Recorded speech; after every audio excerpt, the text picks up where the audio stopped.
நண்பர்கள் அனைவரையும் Jagadish audio book சேனலுக்கு அன்புடன் வரவேற்கின்றோம். குற்றப்பரம்பரை பாகம் 29. ஏதோ கிணற்று தண்ணீருக்குள் விழுந்து குளிப்பது போல் வேயண்ணாவும் மையத்துறையும் ஆசாரி விட்டு நெருப்புக்குள் நுழைந்திருந்தார்கள். ஆணும் பெண்ணும் அத்தனைக்கும் மலைப்பு தீக்குள் நுழைந்தது இன்னார் என பல பேருக்கு அடையாளம் தெரியவில்லை. உள்ளூர் ஆட்களும் வெள்ளைக்கார அதிகாரிகளும் நெருப்புக்கு அருகில் நெருங்க முடியாமல் வேடிக்கை பார்த்து கொண்டிருக்க, குளிருக்கு அனல் காய்கிற மாதிரி அது யாரு உள்ளே நுழைஞ்சது? கையை பிசைந்து கொண்டு சனம் நின்றது. ஒரு ஆளு கொம்பூதியாம், இன்னொரு ஆளு பெரும்பச்சேரியாம். கொம்பூதி வேயண்ணாவா?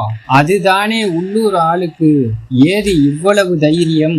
நடுக்காட்டு சந்தையை தீ வச்சு கொளுத்தினதும் பெரும்பச்சேரி துருவனை மீட்டு கொண்டு போனதும் இவருதான். பெண்களுக்குள் பேசிக்கொண்டார்கள். கார்மேக ஆசாரி கையேந்தி காத்திருந்தார். சுப்பையாவுக்கும் ஏகாம்பரத்துக்கும் பொறுக்க முடியலே. எஜமான் வீட்டுக்கு தீயும் வச்சிட்டு காப்பாத்தவும் வந்திருக்காரு வேயண்ணா. இதுதான் கொம்பூதி தந்திரம். எச்சரிக்கையா இருக்கணும் எசமான். எரிகின்ற வீட்டை சுற்றி போலீஸை நிறுத்த ரிட்டர் உத்தரவிட்டார். முக்கியஸ்தர்கள் துரையை சுற்றி நின்றனர். எஜமான், இந்த ஊருக்கு கச்சேரி வந்தது வேயண்ணாவுக்கு பிடிக்கலே. நீங்க ஊருக்குள்ளே கால் வச்சதுமே உங்களுக்கு கொடுக்கிற எச்சரிக்கை தான் இதெல்லாம். விட்டர் துரை இன்னொரு சுருட்டை பற்ற வைத்தார். எரிகின்ற வீட்டுக்குள் இருந்து இதுவரை கேட்ட கதறல் சத்தம் நின்று போனது. கார்மேக ஆசாரிக்கு பதற்றம் கொடுத்தது.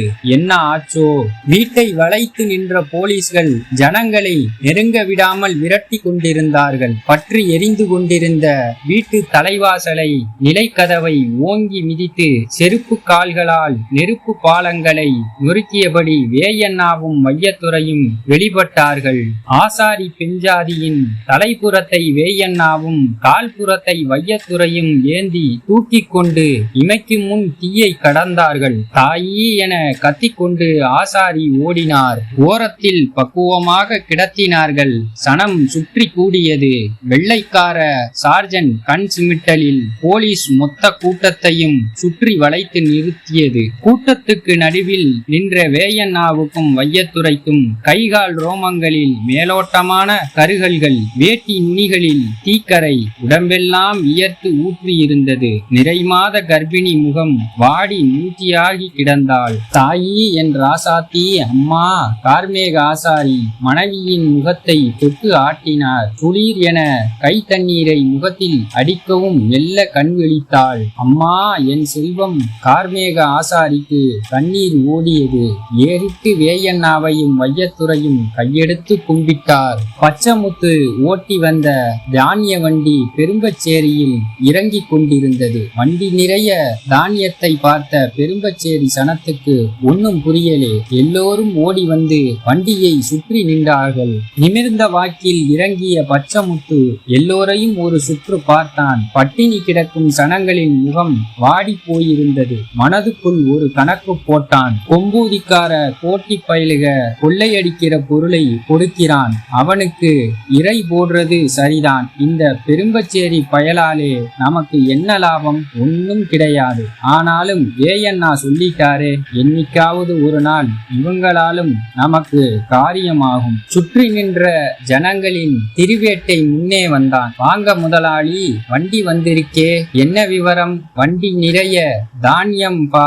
எல்லாம் உங்க சனத்துக்கு தான் திருவேட்டை. கூடி நின்றவர்கள் ஒருவர் மூஞ்சியை ஒருவர் பார்த்து கொண்டனர். பழக்கமாக வண்டி கொம்பூதிக்கு தானே போகும். வேயண்ணா ஐயா சொன்னாரா? திருவேட்டை எனக்கு கொம்பூதி வேற பெரும்பச்சேரி வேற இல்லை. பெருநாளிக்காரனை பகச்சிட்டு பெரும்பச்சேரி சனம் பட்டினி கிடக்குதுன்னு கேள்விப்பட்டேன். மனசு கேட்கலே. கண்ணீரை வரவழைத்து கொண்டே அவனுங்க செய்த பாவத்துக்கு நான் பாரம் சுமக்கிறேன். தாராளமாக இரண்டு கைகளையும் விரித்து நீட்டி, எல்லாம் உங்களுக்குத்தான், எடுத்துக்கோங்கப்பா.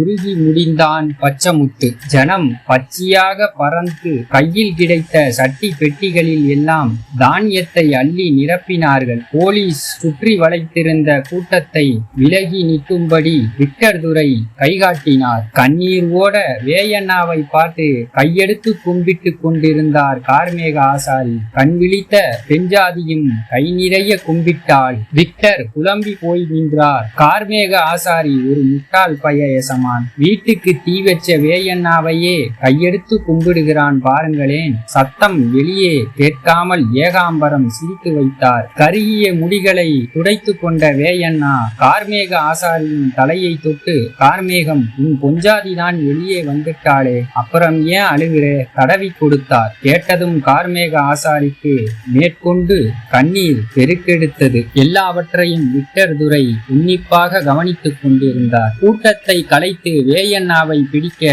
வெள்ளைக்கார சார்ஜன் தருணம் பார்த்து நின்றார். பெஞ்சாதியின் தலையை தன் மடியில் தாங்கி இருந்த கார்மேக ஆசாரி வேயண்ணாவின் கையை பிடித்து கொண்டார். எசமான், வேயண்ணாவை விடக்கூடாது எசமான். சுப்பையா குலைந்ததை கவனிக்காத விக்டர் துரை கூட்டத்துக்குள் நுழைந்து நெருங்கி வந்து நின்றார். தன் கையை பிடித்திருந்த கார்மேக ஆசாரியிடம், ஏய் கார்மேகம், அழுகாதேப்பா, வேயண்ணா ஆறுதல் சொன்னார். இது அழுகை இல்லையா, அழுகை இல்லை. வேயண்ணாவின் கையை தன் கண்ணோரம் வைத்து, இந்த கண்ணீரை நான் விடலேனா நெஞ்சடைச்சு செத்து போவேன். கார்மேக ஆசாரி பொங்கி பொங்கி அழுதார். கார்மேகம், மனுஷனுக்கு மனுஷன் செய்கிற உதவி தானே, அழுகாதே.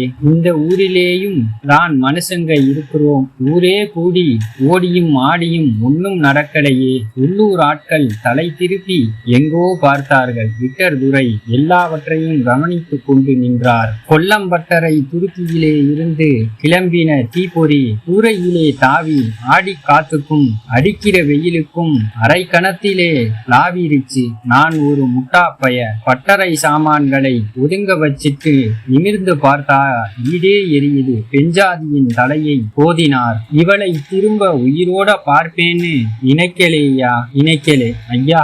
இனிமே கோயிலுக்கு போறதை விட்டுட்டு கொம்பூதிக்கு தான் போகணும். கார்மேக ஆசாரி வேயண்ணாவின் கையை கண்ணீரால் நனைத்தார். விக்டர் துரை வேயண்ணாவை கூர்மையாக அளந்தார். யுகங்களை தாண்டிய நெஞ்சுரமும் வலிமையும் சட்டங்களுக்கு கட்டுப்படாத நேர்மையும் சுதந்திரமும் உள்ளடங்கி கிடந்தன. கூட்டத்தை விலக்கி வேயண்ணா வெளியேற கிளம்பினார். மிஸ்டர் வியண்ணா, விக்டர் துரையின் சீற்றமெடுத்த அழைப்பு குரல் வேயண்ணாவை நிறுத்தியது. வேயண்ணா திரும்பி முதன் முறையாக வெள்ளை அதிகாரியை பார்த்தார். இடுக்கிய கண் வழியே ஒளி ரேகைகள் கிளம்பின. நொடியில் தடுமாறி போன விக்டர் துரை சாவகாசமாக நடைபோட்டு அருகே வந்து வேயண்ணாவின் வலது கரத்தை பற்றி கொண்டார். என் பெயர் விக்டர். உங்களை பார்த்ததிலே ரொம்ப ரொம்ப சந்தோஷம். இறுக்கி கையை குலுக்கினார். வேயண்ணா முகத்தில் குழப்ப ரேகைகள் பரவின. சனம் விலகி நின்றது. இந்த கதை தங்களுக்கு பிடித்திருந்தால் எங்க சேனலை லைக் பண்ணுங்க, கமெண்ட் பண்ணுங்க, சப்ஸ்கிரைப் பண்ணுங்க. நன்றி, வணக்கம்.